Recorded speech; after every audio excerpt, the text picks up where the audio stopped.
সকল নবনবীর ভাই ও বোনেরা, আশা করি সবাই ভালো আছেন। ভালো আছেন না? আমাদের নেতৃবৃন্দর জন্য কিন্তু আমরা ভালো আছি। তাদের বিশেষ ধন্যবাদ না নিলেই না। তাদের এত অনুপ্রেরণা এবং তাদের অক্লান্ত পরিশ্রমের ফসল কিন্তু আমরা এক ধাপ এগিয়ে আন্দোলনের। আমাদের আজকে একতাবদ্ধ করেছেন আমাদের খুলনা বিভাগ, যাদের অক্লান্ত পরিশ্রম এবং তাদের কিছু মনোকামনা ছিল যে আমরা নবনবীশ একত্র হয়ে আজকে একটা আলোচনা সমাবেশ বা মত বিনিময় সভার আয়োজন করে আমাদের মধ্যে যে দ্বিধাদ্বন্দ্ব বা বৈষম্য আছে সেটা কিভাবে দূর করা যায়, নিশ্চয়ই আমাদের নেতৃবৃন্দ সেটা আলোচনা করবেন। এবং আমরা এই আন্দোলনের মাধ্যমে কি শিখতে পেরেছি? আমরা কিন্তু শিখতে পেরেছি যে একতাবদ্ধ হইলে পরে আমরা যে কোনো অসাধ্য কাজ সাধন করা যায়। নবনবীশের ধৈর্য একদম কম। এটা প্রত্যেকটা সেক্টর থেকে এই কথা বলে যে নবনবীশের ধৈর্য নাই, নবনবীশরা শুধুমাত্র পারে ভলিউম লিখতে। কিন্তু এই বিগত 46 দিনের আন্দোলন কিন্তু আইজার মহোদয় থেকে শুরু করে সচিবালয় পর্যন্ত জানে যে নবনবীশ ধৈর্য, শুধুমাত্র ধৈর্য না, নবনবীশ তার জাতীয়করণের জন্য জীবন দিতে প্রস্তুত। আলোচনা ও মত বিনিময় সভার সম্মানিত প্রধান অতিথি জনাব মোহাম্মদ রফিকুল ইসলাম ভাই, আরও উপস্থিত আছেন বিশিষ্ট অতিথি মোহাম্মদ আলম শিকদার ভাই, আরও কেন্দ্রীয় নেতৃবৃন্দ, আসসালামু আলাইকুম। আমরা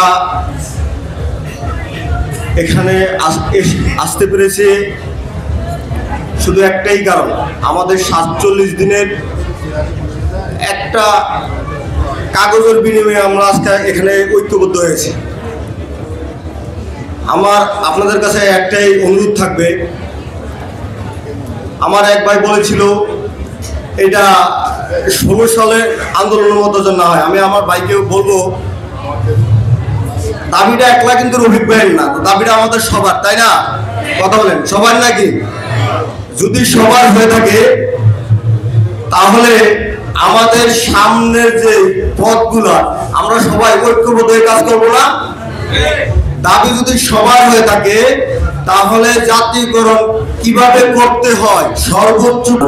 সভাপতি আমাদের সকলের শ্রদ্ধাভাজন এবং আজকের সভার সকলের প্রধান অতিথি জনাব রফিকুল ইসলাম ভাই, সাধারণ সম্পাদক আলামিন সরকার ভাই ও সহসভাপতি জনাব এনামুল হাসান ভাই সহ এবং মাসুদ রানা ভাই ও জাহাঙ্গীর ভাই। আসলে আমি বিগত 16 সাল থেকে ওনাদের কাছ থেকে, ওনাদের সাথে আমি আন্দোলনের মাঠে ওনাদের সাথে আমার সাথে সর্বপ্রথম যখন পরিচয় হয়, তখন থেকে বিশেষ করে রফিক ভাই, রুবেল ভাই, মাসুদ ভাই এবং জাহাঙ্গীর ভাই, এই 4টা লোককে আমি কখনো দেখি নাই যে তারা কখনো চাকরি বাস্তবায়ন ছাড়া আর অন্য কোনো জিনিস তারা কোনোদিন আলোচনা করতে।